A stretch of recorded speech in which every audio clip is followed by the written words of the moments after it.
Hello दोस्तों, इस video में मैं आप सभी को बताऊंगा कि हेडिंग टैग का आप यूज किस तरह से कर सकते हैं। उसके बाद पैराग्राफ टैग का यूज आप किस तरह से कर सकते हैं और पैराग्राफ में बोल्ड टैग किस तरह से यूज कर सकते हैं और इटैलिक टैग किस तरह से यूज कर सकते हैं और आप इमेज भी किस तरह से ऐड कर पाएंगे, ये बताऊंगा। ये जो आपको दिखाई दे रहा है, ये एक वेबसाइट है। ये वेबसाइट आप कैसे बनाएंगे, इस वीडियो में वही हम डिस्कस करेंगे। तो चलिए वीडियो को शुरू करते हैं। मैंने आप सबको बताया था what is HTML, what is element, how to use tag, what is heading tag, what is paragraph tag, what is basic HTML syntax. इस वीडियो में हम उसके आगे आप सबको बताएंगे। तो इसमें second.html एक नया फाइल हम बनाए हैं। इसमें हम पहले HTML का बेसिक सिंटैक्स लिखेंगे। तो बेसिक सिंटैक्स हम लिखते हैं यहाँ पर HTML का, जो कि मेरा पहले first.html में पहले ही लिखा है मैंने। इसी को यहाँ से हम कॉपी कर लेते हैं और यहाँ पर हम इसको पेस्ट कर देते हैं। ये आ गया हम लोग का बेसिक HTML का सिंटैक्स। अब हम इसमें हेडिंग टैग लिखेंगे। हेडिंग में हम पहले H1 टैग इसमें लिखेंगे।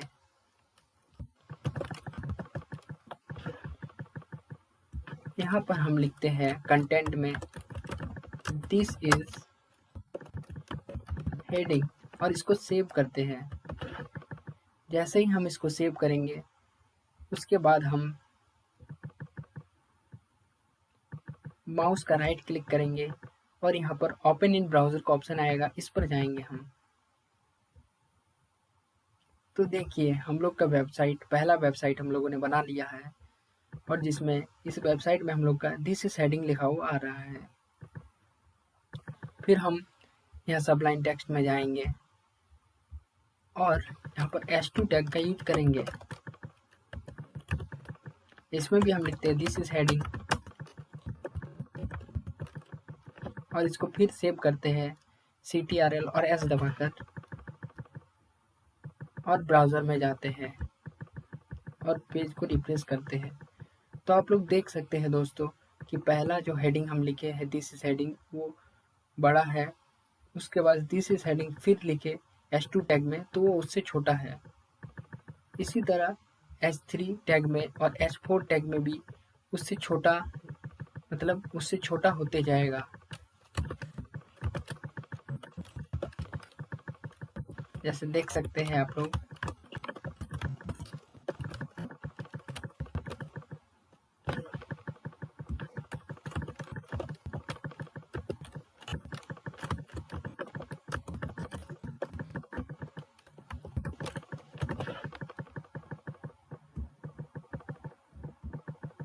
तो इसी तरह से H6 तक इसी तरह हेडिंग होता है। सबसे H1 सबसे बड़ा, H2 उससे छोटा, H3 उससे छोटा, H4 उससे भी छोटा होता है।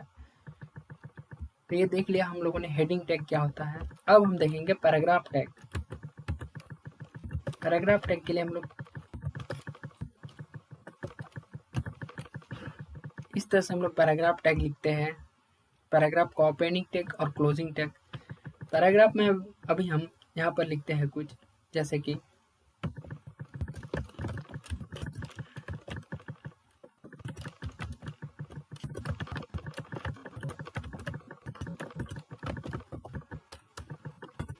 ए quick brown fox jumps over the lazy dog. और इसी को हम कॉपी कर लेते हैं यहाँ से और फिर हम इसको पेस्ट कर देते हैं।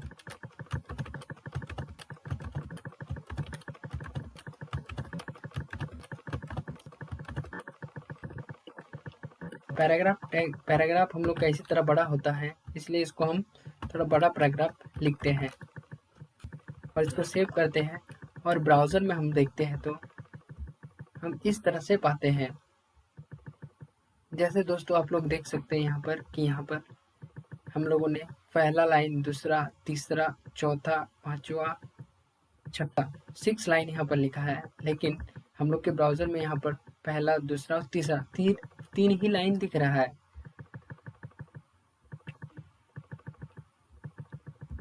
यदि आप कहीं पर भी यहाँ पर लाइन ब्रेक करना चाहते हैं तो आप BR टैग का यूज कर सकते हैं। तो यहाँ पर देख सकते हैं एक quick brown fox jumps over the lazy dog के बाद हम लोग का लाइन अप ब्रेक हो जाएगा।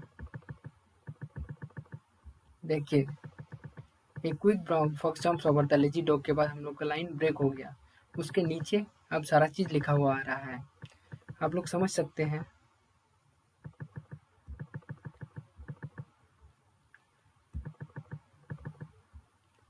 पैराग्राफ के अंदर हम स्ट्रॉन्ग टैग का भी यूज कर सकते हैं। कोई भी वर्ड है उसको हम यदि बोल्ड करना चाहते हैं तो हम स्ट्रॉन्ग टैग का यूज कर सकते हैं। जैसे कि यहाँ पर देखिए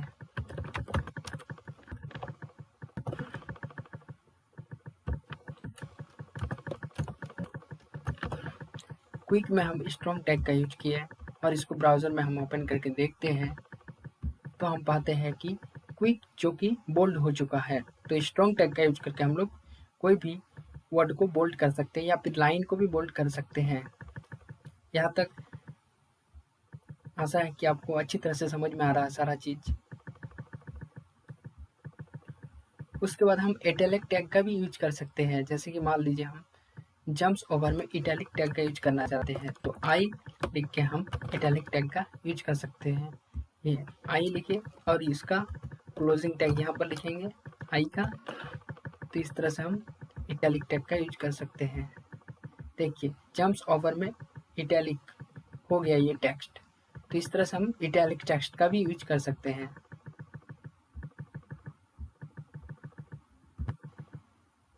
और दोस्तों यदि आप कोई इमेज ऐड करना चाहते हैं अपने वेबसाइट पर तो उसके लिए आप IMG टैग का यूज कर सकते हैं। जैसे कि हम आपको दिखा रहे हैं IMG टैग का यूज करके। यहाँ आप IMG लिखिएगा, उसके बाद SRC इक्वल टू, उसके बाद डुअल कोट्स के बीच में आपको इमेज का नेम देना होगा आपको, जिससे कि आप उस इमेज को ऐड कर पाएंगे। तो इसके लिए आपको पहले अपने फोल्डर में जाना होगा, फाइल मैनेजर पर,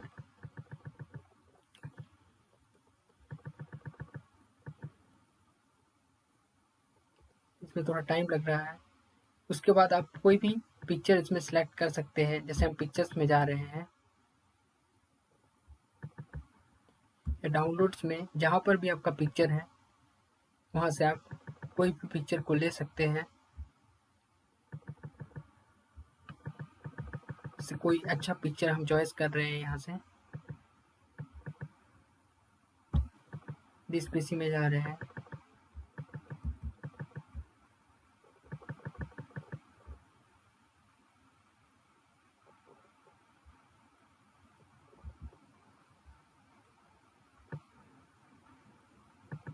डाउनलोड्स में जा रहे हैं और मान लीजिए हम ये पिक्चर चॉइस करना चाहते हैं तो ये पिक्चर हम यहाँ से चॉइस कर लिए।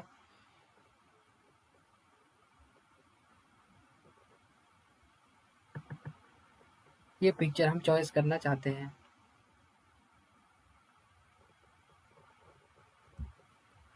तो इस पिक्चर को यहाँ से हम कॉपी करेंगे और जहाँ पर हम HTML फोल्डर बनाए हैं वहाँ पर ले जाएंगे और यहाँ पर हम पेस्ट कर देंगे इस फोल्डर को, फाइल को। और इसका हम रीनेम थोड़ा छोटा कर देते हैं जिससे कि हमको वहाँ पर लिखने में सुविधा हो। इसका रीनेम में हम लिख देते हैं इमेज। इसको सेव कर देते हैं। ये JPG फाइल है, JPG। तो यहाँ पर हम फिर सबलाइन टेक्स्ट में जाएंगे और SRC में लिखेंगे image.jpg और इसको सेव करेंगे। फिर हम जाएंगे क्रोम में और यहाँ पर पेज को हम रिलोड करेंगे। तो देखिए दोस्तों, हम लोग का इमेज हम लोग के वेबसाइट में ऐड हो चुका है। लेकिन अभी जो इमेज ऐड हुआ है ये बहुत ही बड़ा साइज है। इसको यदि हम छोटा साइज करना चाहते हैं या अपने हिसाब से इसको फिक्स करना चाहते हैं तो उसके लिए एट्रीब्यूट का हम यूज कर सकते हैं। तो हम लोग का एट्रीब्यूट है, एक चीज है दोस्तों, जैसे कि एट्रीब्यूट किसे कहते हैं, तो attribute property of tag is called attribute. किसी भी टैग के प्रॉपर्टी, किसी भी टैग में जब हम प्रॉपर्टी को ऐड करते हैं तो उसे क्या कहते हैं, एट्रीब्यूट कहते हैं। जैसे IMG टैग है, इसमें हम प्रॉपर्टी हाइट ऐड करेंगे। तो हाइट क्या हुआ, एट्रीब्यूट, ठीक है। हाइट ऐड किए इसमें, जैसे कि मान लीजिए हम इसमें 500 पिक्सल हाइट ऐड किए, और इसमें विड्थ ऐड करेंगे हम 600 पिक्सल, और इसको सेव करते हैं और जाते हैं ब्राउज़र में। अब देखते हैं, तो देखिए दोस्तों, हाइट वेट सेट किया तो हम इमेज को अपने हिसाब से फिर सेट कर सकते हैं।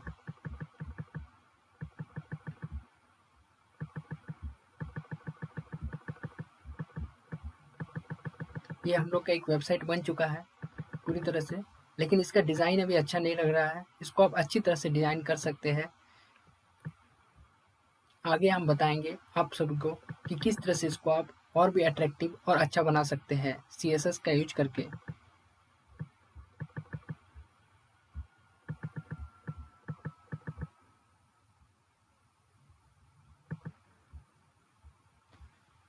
तो दोस्तों, इस वीडियो में बस इतना ही।